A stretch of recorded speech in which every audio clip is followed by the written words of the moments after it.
আসসালামু আলাইকুম। এখন শুনবেন সংবাদ শিরোনাম। পলাতক থেকে মৃত্যুদণ্ডপ্রাপ্ত শেখ হাসিনার চিঠি পাঠানো আদালত অবমাননার শামিল বললেন চিফ প্রসিকিউটর। ছাত্রদল নেতা ওয়াসিম হত্যা তদন্ত প্রতিবেদন দাখিলের অপেক্ষা। এক লাফে এলপিজির দাম বাড়ল 29%। ছোট সিলিন্ডারের দাম 1728 টাকা নির্ধারণ, গাড়ির অটো গ্যাস 80 টাকা লিটার।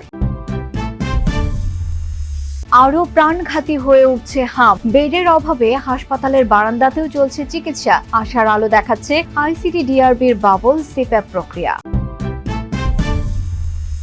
ভূমিকম্পের ঝুঁকি মোকাবেলায় প্রায় 1.5 লাখ স্বেচ্ছাসেবক নিয়োগের নির্দেশ প্রধানমন্ত্রী। পূজা উদযাপন পরিষদ নেতাদের সাথে বৈঠক। এতক্ষণ শুনছিলেন সংবাদ শিরোনাম, এখন শুনবেন বিস্তারিত। মানবতাবিরোধী অপরাধে মৃত্যুদণ্ডপ্রাপ্ত পলাতক আসামি শেখ হাসিনা বা তার নিয়োজিত কোনো সংস্থার কাছ থেকে কোনো চিঠি পায়নি প্রসিকিউশন। তবে এই ঘটনায় কারো সম্পৃক্ততা পাওয়া গেলে তার বিরুদ্ধে আইনগত ব্যবস্থা নেওয়ার কথা জানিয়েছেন চিফ প্রসিকিউটর আমিনুল ইসলাম। এদিন ছাত্রদল নেতা ওয়াসিম হত্যায় তদন্ত প্রতিবেদন পেয়েছে প্রসিকিউশন। গেল 30 মার্চ লন্ডন ভিত্তিক একটি ল ফার্ম দিয়ে ট্রাইব্যুনালে চিঠি পাঠান পলাতক মৃত্যুদণ্ডপ্রাপ্ত আসামি শেখ হাসিনা। তোলেন রায়ে মানবাধিকার লঙ্ঘনের অভিযোগ।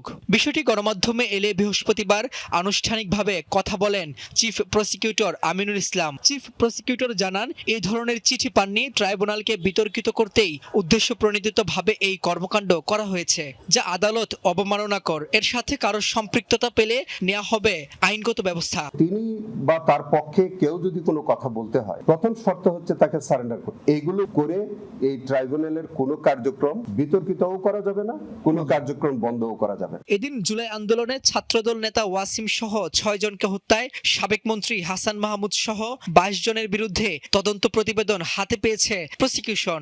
ওয়াসিম হত্যা মামলার রিপোর্ট এর আগেই প্রস্তুত করা হয়েছিল, আমাদের কাছে জমাও দিয়ে দেওয়া হয়েছিল, কিন্তু আমরা এই রিপোর্টটি আবারও আমরা ইনভেস্টিগেটিং অফিসারের কাছে পাঠিয়েছিলাম। আমাদের কিছু কিছু কোয়েরি ছিল, সেগুলো দেখে আমাদেরকে রিপোর্টটি আবার ফ্রেশ দাখিল করার জন্য আমরা বলেছিলাম। রিপোর্টটি দাখিল হয়েছে এবং আমরা আশা করছি যে সম্ভবত 12 তারিখে ডেট আছে, 12 তারিখে আমরা ফর্মাল চার্জ দাখিল করব। এদিকে জুলাই হত্যায় হাসানুল হক ইনুর বিরুদ্ধে করা মামলা পুনর্তদন্তের আবেদন খারিজ করেছেন আন্তর্জাতিক অপরাধ ট্রাইব্যুনাল। এক লাফে এলপিজির দাম বাড়ল 29%। বাসাবাড়ির 12 কেজির সিলিন্ডারের নতুন দাম এখন 1728 টাকা, আর গাড়ির জন্য ব্যবহৃত অটো গ্যাসের লিটার 80 টাকা। বিআরসি জানায়, এখন পর্যন্ত আমদানিতে কোনো সমস্যা না হলেও সৌদি সিপির সাথে সামঞ্জস্য রেখে বেসরকারি এলপির মূল্যহার বাড়াতে হয়েছে। বাজারে যেন নির্ধারিত দামেই এলপি গ্যাস মেলে তা নিশ্চিতে সংশ্লিষ্ট মন্ত্রণালয়ের সাথে আলোচনাও করছে বিএআরসি। রাজধানীর রমনা পার্কের পাশে এই চা দোকানটি 50 মনির হোসেনের আয়ের একমাত্র ভরসা। প্রতি মাসে 12 কেজির অন্তত 3টি সিলিন্ডার লাগে তার। তাই এলপি গ্যাসের দাম বাড়লেই কপালে পড়ে দুশ্চিন্তার ভাঁজ। কেন বাড়াইলো তার বলতে পারবো না, কিন্তু আগে 1600 নিচে, এখন 1800 নেই পর্যন্ত। এই মনির হোসেনদের জন্য কোনো সুখবর আনতে পারেনি Bangladesh energy regulatory commission BERC. কেননা সাম্প্রতিক সময়ের মধ্যে সবচেয়ে বেশি বাড়ল এলপি গ্যাসের দাম। 387 টাকা বেড়ে 12 কেজির একটি সিলিন্ডার মূল্য এখন দাঁড়িয়েছে 1728 টাকায়। তবে ঘোষণার আগেই এই দাম বৃদ্ধির খবর চাউর হয়ে যায় চারদিকে। বাজারে যে সিলিন্ডার 1600 টাকায় মিলত, চলতি মাসের শুরু থেকেই তার দাম হাঁকা হয় 2000 টাকা পর্যন্ত। সকালবেলা দিচ্ছে 1600 টাকা, বিকেলবেলা বলছে যে দাম বাড়ছে, 1800 টাকার কম গ্যাস দেওয়া যাবে না, পরে 1800 টাকা করে। আমরা ওই সময় 1550-1600 করে দিয়ে আসতেছিলাম। ওখান থেকে কোম্পানি 450 টাকা বাড়াই ফেলছে। সরকারি লেট করে, কিন্তু কোম্পানি লেট করে না, কোম্পানি আগে বাড়াই ফেলে। এদিকে এক লাফে অনেকটা বেড়েছে গাড়ির জ্বালানির জন্য ব্যবহৃত অটো গ্যাসের দামও। লিটার প্রতি প্রায় 18 টাকা বেড়ে বর্তমান দাম 79 টাকা 77 পয়সা। এমনিতে পাম্পে কিছুটা সংকট এলপি গ্যাসের, তার উপর এই দাম বৃদ্ধিতে ক্ষুব্ধ ভোক্তারা। আমি এই রেটে জেনে পাম্পে আইছি, পাম্পে আসার পরে তো এই দাম জানলাম, তবে হুট করে বাড়াটা আসলে অস্বাভাবিক হয়ে গেছে। এটা বর্তমান যে সিচুয়েশন, দেশের যে অবস্থা, এই অবস্থা থেকে আমি মনে করি একসাথে এইভাবে বৃদ্ধি করাটা ঠিক হয় না। 18 টাকা বাড়ছে, এটা তো অনেক না। বিআরসি জানায়, এখন পর্যন্ত আমদানিতে কোনো সংকট মোকাবেলা করেনি বাংলাদেশ। তবে মধ্যপ্রাচ্য ইস্যু, জাহাজ সংকট সহ বিভিন্ন কারণে প্রোপেন ও বিউটেনের দাম বাড়িয়েছে সৌদি প্রতিষ্ঠান আরামকো। সমন্বয় করতে গিয়ে দাম বাড়াতে হয়েছে বাংলাদেশকে। সৌদি কন্ট্রাক্ট প্রাইস ছিল $541.75, যেটি এই মাসে $782.50। প্রতিনিয়ত বাড়ছে হাম আক্রান্তের সংখ্যা, ঘটছে অনাকাঙ্ক্ষিত মৃত্যুর ঘটনাও। স্বাস্থ্য অধিদপ্তর জানায় বুধবার সকাল ৮টা থেকে আজ সকাল ৮টা পর্যন্ত ২৪ ঘন্টায় মারা গেছে ৪ শিশু। সন্দেহজনক হাম রোগী ভর্তি হয়েছে ৬৮৫। বাড়তি রোগীর চাপে রাজধানীর সংক্রামক ব্যাধি হাসপাতালে অনেক শিশুর চিকিৎসা চলছে মেঝেতে।